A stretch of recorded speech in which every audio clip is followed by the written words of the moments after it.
Hey everyone, Ashley Roberts here.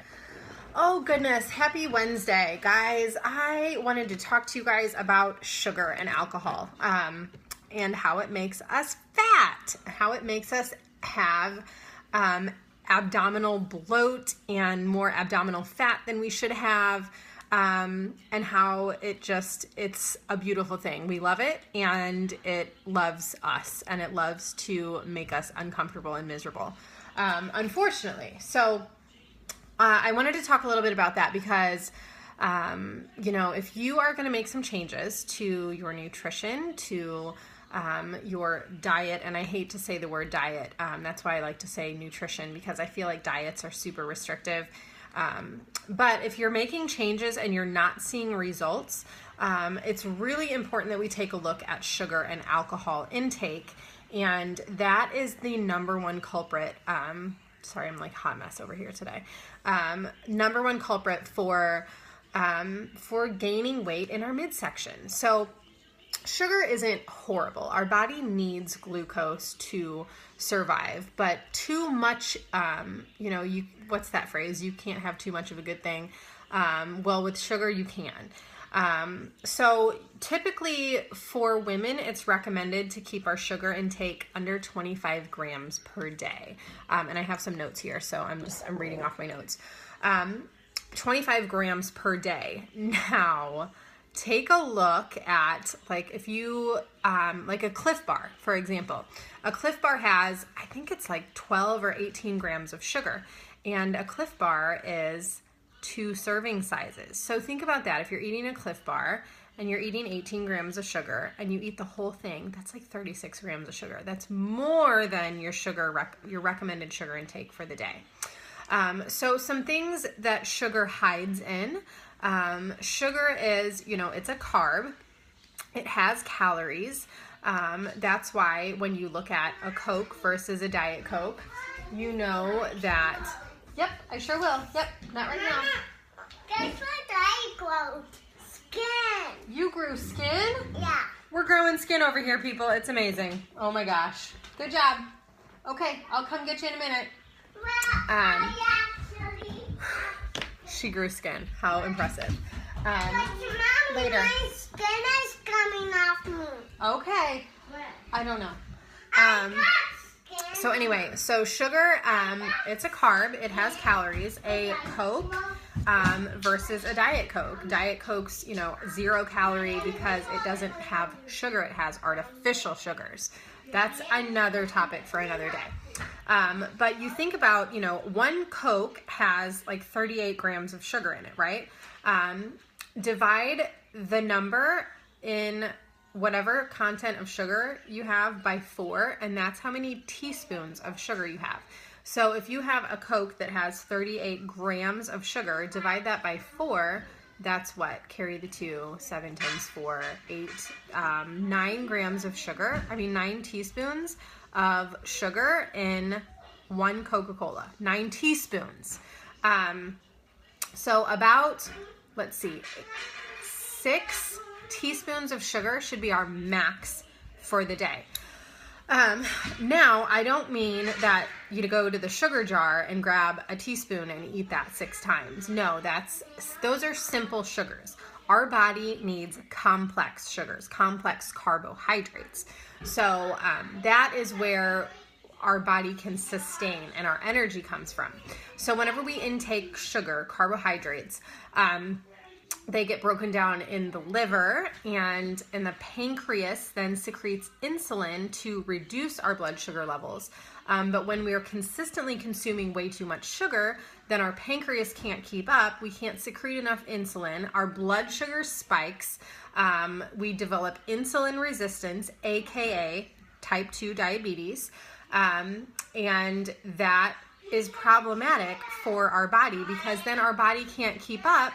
And what happens, our liver can't process the extra glucose and then begins converting that into fat. So when you're taking in too much sugar, when you're taking in too much alcohol itself is not the worst thing. However, oh my gosh, I should have done this when they were in bed. Sorry, guys. Guys, we're not doing nail polish right now. We're not doing nail polish right now. There's no punish one thing. Right. So anyway, whenever your body takes in too much sugar, whenever you have that overabundance of sugar, that's when our body converts that excess sugar to fat. I know, right? This is a mess. Why am I even thinking about doing this? So anyway, alcohol, not totally the worst thing, but a lot of times when we have alcohol, we tend to mix it with things like sodas, sweet, margaritas that are filled with those sugary syrup, high fructose corn syrup. Horrible. Do not consume it. All those mixers and things are usually filled with that stuff. Same thing with soda. You get a vodka and you're okay, vodka's better for you. Vodka and Sprite. And there you go with the 38 grams of sugar again that are in a Sprite. And you're just defeating the purpose. So, and then when we take in alcohol, our body tries to metabolize alcohol first. So then everything else that we've taken in, if you're drinking a vodka and club, and then you're eating potato skins, then our body's trying to hurry up and metabolize that alcohol first in our liver. And then the excess, that's where that weight gain comes from. That's why people that drink alcohol regularly and in excess tend to see higher numbers around their abdomen as far as abdominal fat goes, as far as measurements go. And same thing with increased intake of sugar. We tend to hold more abdominal girth when we eat too much sugar, when we drink too much alcohol. So just consider that for a minute about the alcohol and about, okay, so my body's trying to metabolize alcohol first as opposed to everything else. So it slows your metabolism because it's only working on this piece over here, the alcohol. So just to consider that. And then again with the sugar, with too much sugar, and I mean simple sugars. I mean sugars found in, white sugar, white flours, some corn syrups, corn byproducts of corn. Those are all simple sugars. Fruit, not necessarily. Fruit is actually okay. So if you have sugar cravings, it's better that you eat a piece of fruit than go for like 2 Hershey Kisses, because that is natural fruit. Our body can process that a lot better.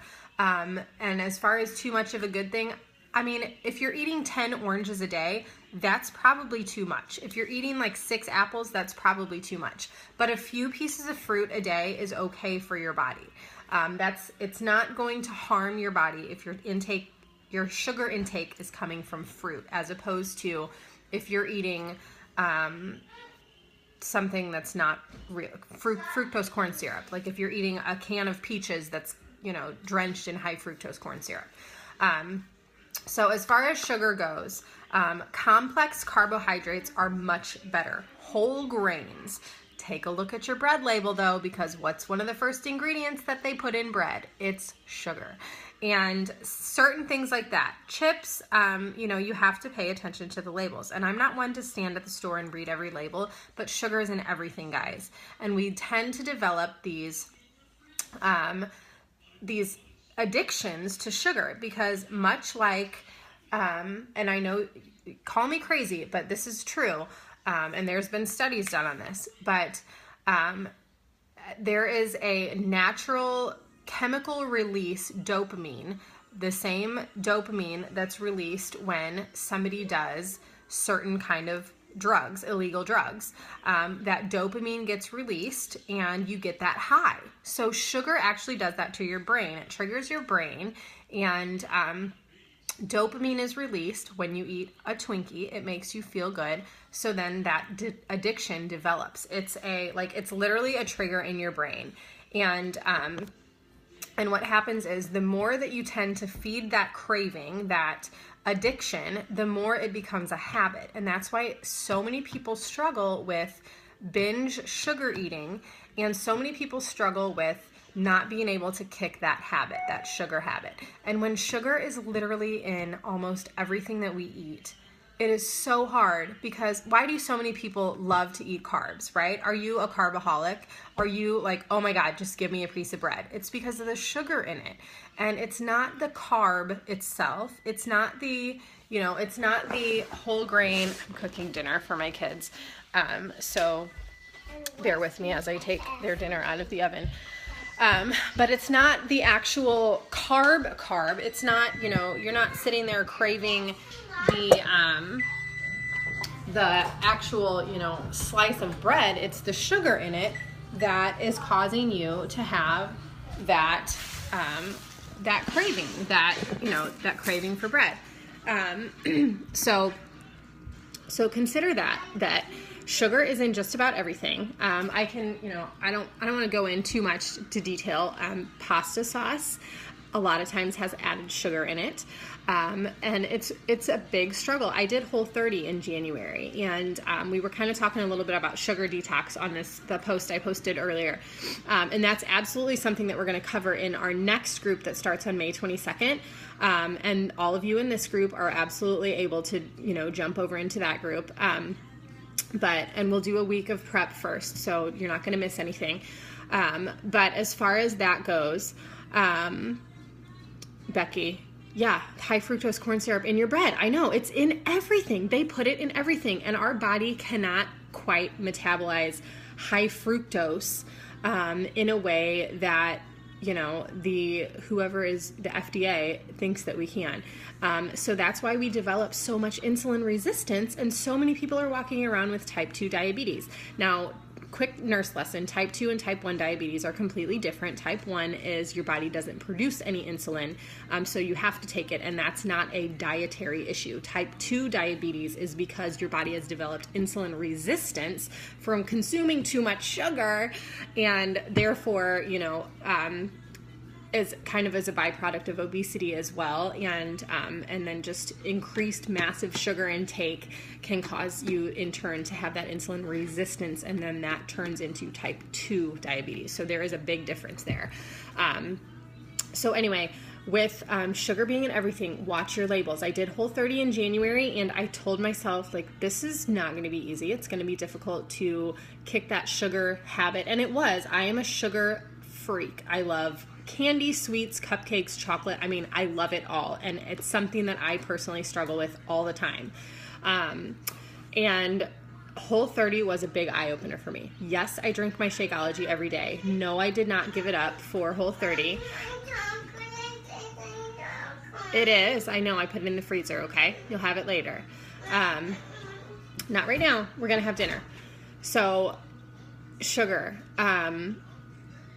Whole30. And so anyway, I did it for 30 days. I drank my shake every day. That's not something I'll give up, because I know it helps me regulate my blood sugars. I know it helps me with cravings, and I know it helps with those sugar cravings too, and that's what it's designed for. So it's actually designed to help you. Yeah, your dinner's almost ready. It's designed to help you with those cravings and help your sweet tooth and help you with your struggles. So, with sugar detoxing, though, I will tell you guys, it's something that I absolutely recommend if you struggle with sugar addiction, just a minute, please. If you struggle with sugar addiction and have those issues with sugar, then it's something that we need to talk about. It's something that we need to discuss. You can message me privately. We can talk about it in the group. But it's something that we need to cut out and cut back, because the only way, much like, I can tell you this a million times and you can believe it or not, but it is an addiction and it is a problem. If you consume too much sugar, yes, you can develop addictive habits with it, and it needs to happen, it does need to be a detox. Much like a rehab, it needs to be a detox. So you can do a 3-day, you can do a 10-day, you can do a 20-day, you can do a 30-day, whatever it is, but it needs to be where we cut ties with having sugar. And as frustrating and as hard as that may be, I can tell you guys from experience, it was so freeing to after having cut that sugar for 30 days, to know that I wasn't, finishing my dinner and then jumping into the pantry to find something to satisfy my sweet tooth. I ate fruit a couple times a day. And I'm not saying you have to do Whole30, because we can absolutely do this without, all the crazy recipes and difficulty and stuff like that. But just being a lot more mindful of what you're putting in your body, looking at your labels and just making sure there's not a ton of sugar in what you use. whole grains, choosing whole grains, choosing options that are naturally sweetened. Stevia is okay. I try to avoid artificial sweeteners because of the chemical properties in them and how those can be very damaging to our natural metabolic process. And just keeping an eye out for certain things that you put in your body, and just checking, just take a look at the labels when you're in the grocery store and you're looking at foods, you know. And same thing like Becky, when you're looking at breads, as opposed to getting a bread that has high fructose corn syrup, just choose one that has like a natural cane sugar or doesn't have any at all. And that can be, those little things can make a big difference with your cravings for sugar. So my 3-year-old's getting nail polish. I need to go. And I just want to show you guys real quick, since I have you on live, what I made for my kids for dinner tonight. Because I know we like to keep each other accountable. So I made pizza. And Becky, yeah, I can recommend some bread. So this is what I made for dinner tonight. I used... now you know, with children, it's not always easy to make the best choices for them, but I use these flat out wraps, half the calories, half the carbs. Let's see, do we have high fructose corn syrup in here? Because we shouldn't. I think we have, I know they're only 1 gram of sugar, and that's why I bought these, and they're 9 grams of protein. So I just see sugar right here. Okay, contains 2% or less of liquid brown sugar. So I try to avoid high fructose corn syrup at all costs. So I just did one of these. I do a, this is a organic marinara pasta sauce. Now I know that this has sugar in it because I remember buying this and going, yeah, see, sugar. And this has 5 grams per half cup, which is quite a bit, you know. I mean, to add sugar to pasta sauce, like who would think that you needed to have pasta sauce and have sugar in pasta sauce? And then I just did a little bit of low-fat shredded cheese, and then these are actually chicken and apple sausages, those Adele's chicken and apple sausages. So I sliced those up, and that's what my kiddos are having for dinner tonight. So I just wanted to share. And then Becky, as far as bread goes, okay, so this is from Aldi. This is just a whole grain, 12 grain bread from Aldi's. I think it's like $1.79 a loaf. It has 3 grams of sugar, and instead of high, you know, I always look because it always says on the label, no high fructose corn syrup. This is just regular sugar. Now it's probably white sugar, so I try to avoid, Audrey, yeah, the Aldi organic pasta sauce definitely has no added sugar, which I love. And then, let's see, this is, I bought this from Fresh Thyme. You guys get a nice glimpse of my fridge.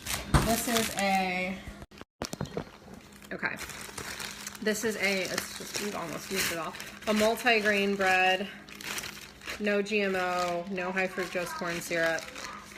It's kind of like an Ezekiel bread. It has, same thing, 3 grams of sugar. It has evaporated cane syrup, no high fructose corn syrup.